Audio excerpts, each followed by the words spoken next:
Since Repair Clinic encourages you to perform this repair safely, a warning icon will appear when you should use caution.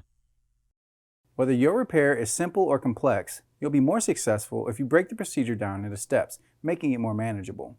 I'll take you through this part replacement repair one step at a time. To replace the twist lock heater clip in your GE dishwasher, you will need a 1/4-inch drill driver or nut driver. Before attempting this repair, be sure the dishwasher is fully cooled after its run cycle. Remove the bottom rack.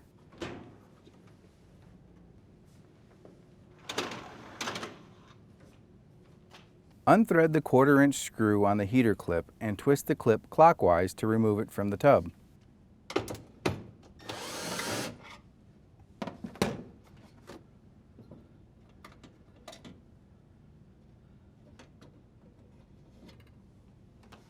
To install the new heater clip, fit the clip over the plastic mount and twist counterclockwise to lock in place.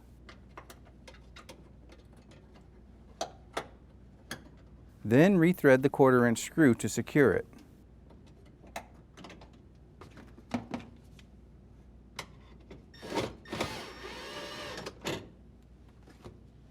Set the lower rack assembly back into the dishwasher.